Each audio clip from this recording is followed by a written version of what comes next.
6 years ago, we moved into this house, and right around that time, one of our friends was responsible for the estate of a man who had just died. And we were offered some of his furniture, and so we took it. And while I was there was a couple other little doodads, and because I have a horrible memory, I don't even remember what most of those things were. But I remember taking a couple of things, and then somebody said something about, do you want this? And said something about a plasma gun or something, and I was just like, cool. I don't know what that is, but it sounds really cool. Plasma, how can that be a bad thing? So I take this wooden box and we go through our move, and I put it down in this room, and I forgot about it for years. And then I was watching a video by ABomb79, who does machining videos, and he had to build up a shaft that was damaged, and I'll put the link in the description down below. But he was using this spray metal process that I had never seen before, never heard of before. And at the time watching the video, I just thought, oh, that's neat. And then yesterday, I was down in the basement looking for stuff to package up and send to another YouTuber, and I came across this wooden box that's been sitting in my basement for about 6 years now. Let's have a look and see what's in it. It's still sitting in the same place that it was placed all those years ago. So let's take it out into the garage and have a look, see what's inside here. Wow, look at that. 8 degrees. We have enough cold weather to kill all the poisonous snakes and bugs. And then we have nice weather, like today. So here it is in daylight. I believe this is the original packaging. You can see here, it's got these clasps on it, or whatever you call them, latches. It's got this tongue and groove, or maybe, I don't know, I'm not a woodworker, I don't know what you call that. It's fit together like so.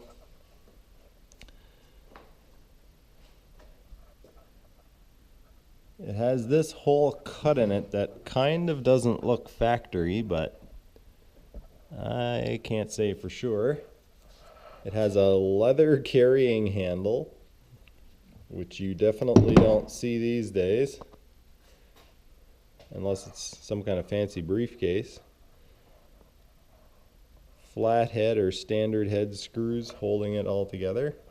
So I guess the only thing to do now, actually what I'm going to do is take a look at the bottom of the case to see if it has any information.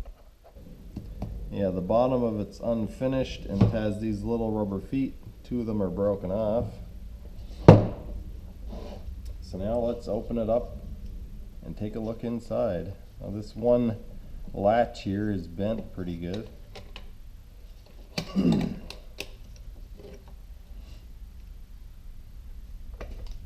Alright.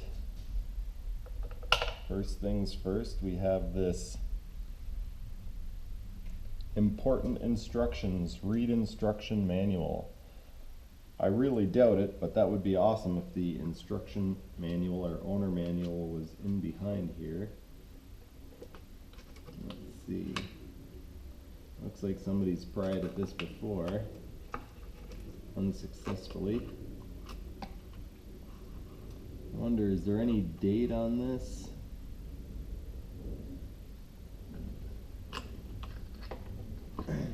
Nope, no manual in here. I'm not going to risk taking that out. That was originally glued to the back, it looks like. It's kind of crusty on the back side here. Alright, so we'll get a nice close-up of this. It has some water damage to it, or oil damage. I'm not going to read all that. You guys can pause it and read it if you want. At the bottom on the right-hand side it says Metco, Metallizing Engineering Company, Inc., 3814 30th Street, Long Island City, New York, when things were still made in America. On closer inspection, it kind of looks like this was factory. It's probably where hoses penetrated through the case. Alright, we have a case here that seems to be somewhat fitted, but not fitted very well. We'll just set the gun aside here for a second. And yeah, I don't remember seeing this thing before, but it's a brass rod for something. We have containers with, let's see here, some sort of nozzle.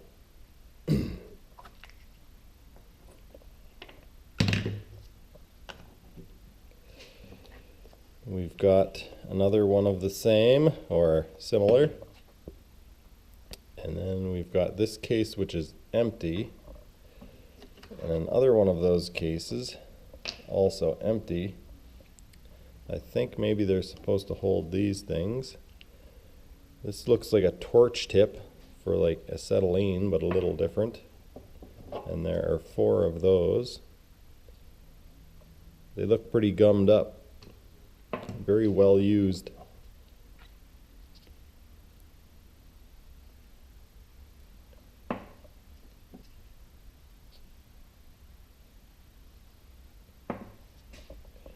We also have this thing, whatever that is, some sort of metal rod with a nubbin on it. And then this, which looks like a spanner wrench, and it says left hand on it.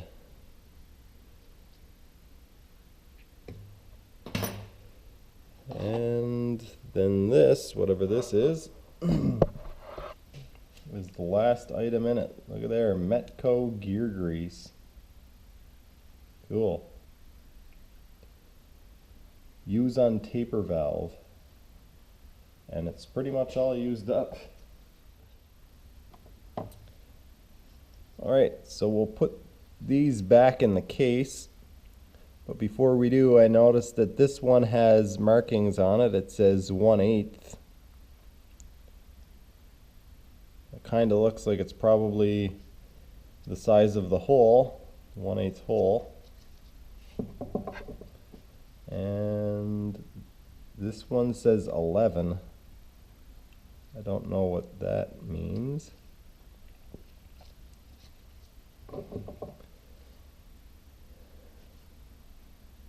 This one says 1/7/8, so maybe it's 0.1. No, that's not right. Can't be. And then the last one also says 1/8, but in a different way. It's stamped on sideways. You probably can't see that. I guess we'll have a look at these guys real quick. Got a nozzle that looks brand new, which has an 11 marked on it, so maybe this is used with the number 11. That would make sense. Seems to have a part number on it that I can't really, oh no, it says 2E. Oh yeah, 5E3B or Y3B.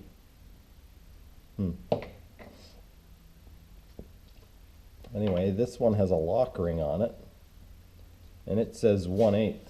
So yeah, I'm guessing these tips go with whatever this cup or adjuster nozzle thing. Looks like a spray gun. And And here is the tool in question. Not me, but this. It is a Metco, Metallizing Engineering Company, Inc.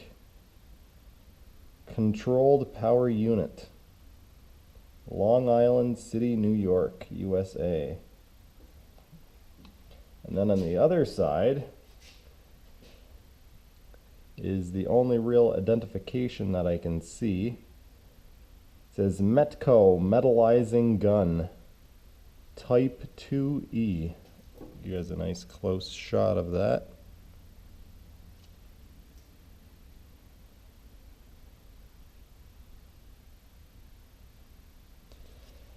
And then in the smaller print it says, once again, Metallizing Engineering Company, Inc. Long Island City, New York, USA. So there it is. And then the only other number I can see, which is stamped on it right there, I believe is a serial number, and it is 9505. I wasn't able to find too much information on this exact gun, but apparently it is very old. I was able to find copyright material from 1946, and it appears that it might be, and I might be years and years off, but it appears that it might be from 1952.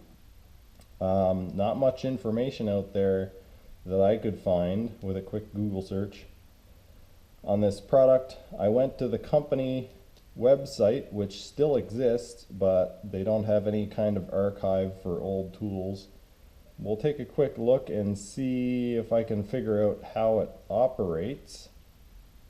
From what I've watched, I didn't read anything really about its operation.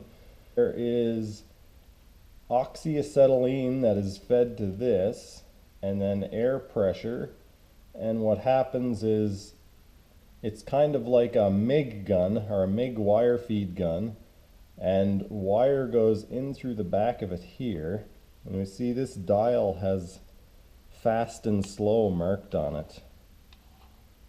So I think maybe this is an adjuster of some sort. Anyway, we have a feed port here that wire feeds into, it looks like. And then what I think happens is the wire comes out through the front of the gun, and the acetylene melts it and the air sprays it onto stuff. That's what appears to be happening from the videos that I've seen. So now I'm going to kind of look over a few things and then probably take this apart. Alright, so let's see. The operation, it looks like this valve probably kills and feeds all pressure. I'm not sure how you would, I guess with a separate valve you would adjust individual line pressure.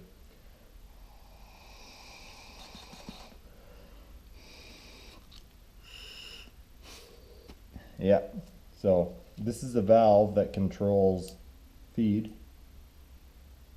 to those. And then we've got our nozzle, which we have the extras here. I don't know if that's, I'm probably not using any of the proper terminology here because I have no idea what any of this stuff is called. But that looks like some sort of cup or nozzle. This is a cover for the front. This looks to be like this. A nut holds it on, so I'll get a wrench to remove that.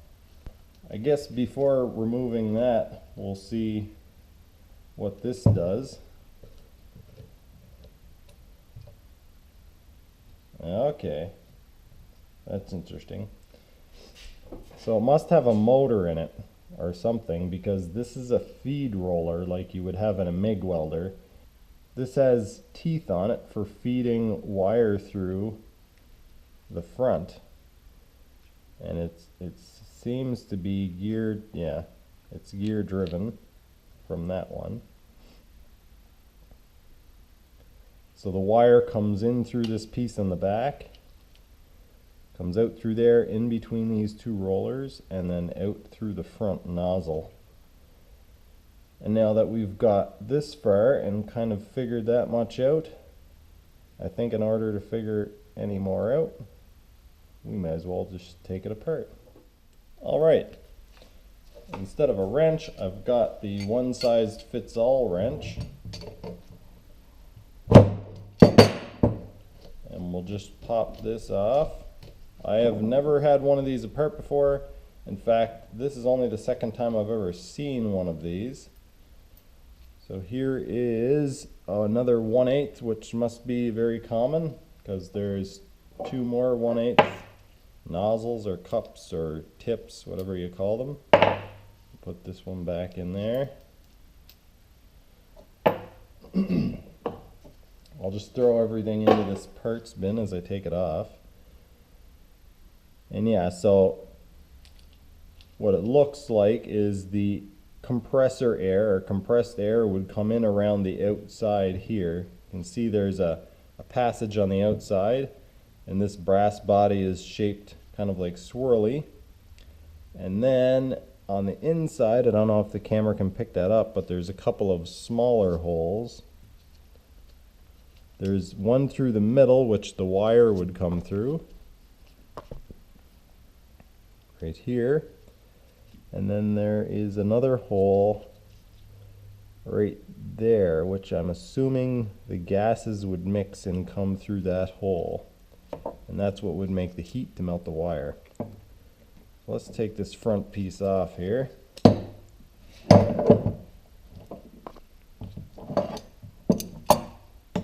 There's two screws down in here. It's definitely been apart before.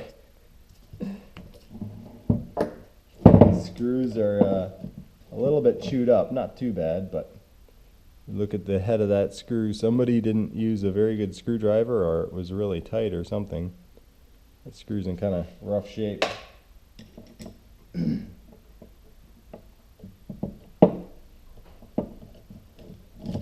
Alright. We got one screw left, I think. And then, oh yeah, look at that.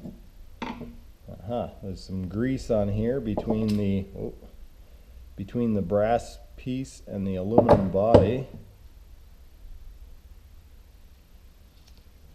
So this handle has a detent in it, so if you listen carefully, you'll hear a click. Right there.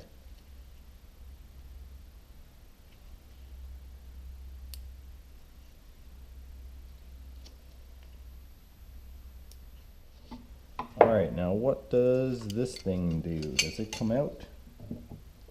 Yep. So this is probably just a wear bushing, so when the wire runs through there, instead of wearing the aluminum bushing, instead of wearing out the aluminum body, it wears this sleeve out so that you don't have to replace the whole tool.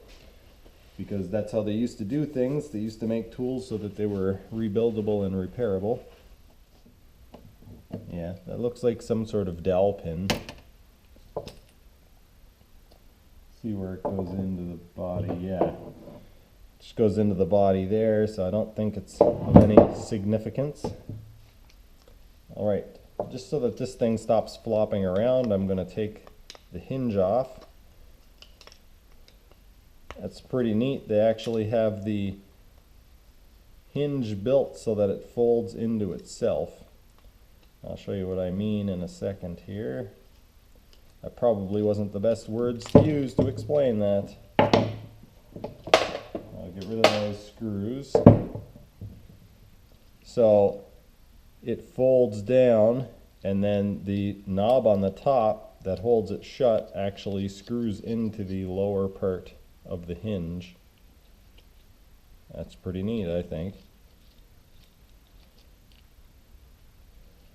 And notice all of these parts are serviceable. This has a flathead screw that you can remove to grease the hinge.